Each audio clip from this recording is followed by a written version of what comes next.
Adrian Peterson, AP. Takes it in from the 1. He's going to score. He had 55 yards on the ground, 2 rushing touchdowns, and then getting some love from another legend, a little respect between greats. Next drive for the Lions, 1st and 10, same score, J.J. Watt. He was pumped for this game. And you can tell. Gets up and goes in for his 7th career touchdown. Watt, pretty good tweet here too, reservations for 6. And then gets into the whole social distance factor. But pretty nice. Feeling pretty good about himself and his team and his quarterback, Deshaun Watson. His first Thanksgiving Day game, and he's been looking real comfortable as of late. Texans trailing by 1, finds Duke Johnson sideline touchdown. 20-14 now. Early in the 4th, 1st and 15. Texans up 26-17. Watson hooking up with Will Fuller. He had 171 yards on the day, 2 touchdowns. The Texans up 34-17 after a 2-point convert, and they just kept on coming. 1st and 10 in the 4th here. Johnson getting the handoff, runs a right back, pitches to Watson, and there's Fuller. Yeah. Nobody near him. Squeaks in for that 2nd touchdown. No one covering Fuller on the trick play. For Next Gen Stats, Fuller has 18.75 yards of separation to the closest defense. Somebody's got to get near him.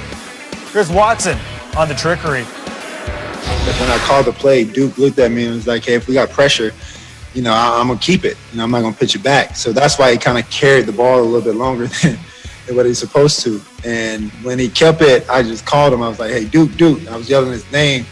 And he just turned around and threw it back to me. And I grabbed it, and I seen Will naked. So I got it to Will, and that's how it really happened. So he was really keeping it because that was the plan. If pressure, keep it. But I called his name, and he trusted me and pitched it back, and I just grabbed it and launched it.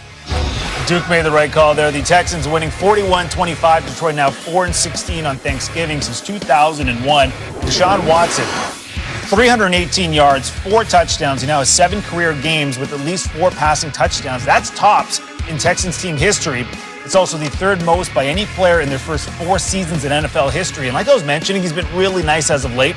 He's recorded 15 passing touchdowns and 0 interceptions over his last 6. Lamar Jackson has tested positive for the coronavirus. The reigning NFL MVP is among the 4 latest Baltimore players and 1 staff member to test positive Thursday, according to Adam Schefter. A source says the Ravens believe Jackson was infected Sunday at M&T Bank Stadium, where the Ravens lost to the Titans. More now from ESPN Ravens reporter Jamison Hensley. Lamar Jackson is now among a dozen Ravens players who have tested positive for COVID-19 this week. This calls into question whether Sunday's game against the undefeated Pittsburgh Steelers will get postponed a 2nd time. Ravens coach John Harbaugh told his players not to expect to report back to the Ravens facility until Monday at the earliest in the interest of safety. Baltimore has had positive tests for 5 straight days. And I've been told they believe Jackson was infected Sunday when Baltimore lost to the Tennessee Titans in overtime. Jackson's game day locker is right next to running backs J.K. Dobbins and Mark Ingram, both of whom tested positive on Sunday night. Jackson also took snaps from center Patrick McCarry, who tested positive on Wednesday. Now, Jackson will officially go on the reserve COVID list on Friday and will have to quarantine for at least 10 days. That means Jackson will not only have to miss Sunday's game against Pittsburgh, but next Thursday's game against the Dallas Cowboys as well. It will be up to Robert Griffin III to turn around a Ravens team that has lost 3 of its past 4 games. All right, speaking of RG3, he tweeted this late Thursday, praying for my brother Lamar Jackson and every player, staff member, and their families dealing with COVID-19. Ensuring the safety of the entire organization is important. Handling this outbreak within the team is bigger than football. All right, so the Ravens outbreak started on Sunday after that game against the Titans. J.K. Dobbins, Mark Ingram tested positive, which closed the team facilities. Then Wednesday, they added 3 more players to the reserved COVID list, including Calais Campbell. And their game against the Steelers was postponed until Sunday afternoon. And they also disciplined a staff member for conduct related to COVID-19 cases. And then Thursday, 4 more players tested positive, including Lamar Jackson. Yeah, I think the best thing about the quarterback position these days is that there's really good quarterback play everywhere. There's young guys. We need more. And then there's still the veteran guys.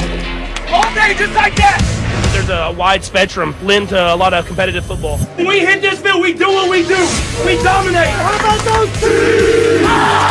Great throw by Brady. A 4-touchdown day for number 12. That's a record. Is it? 43? Oh, yeah.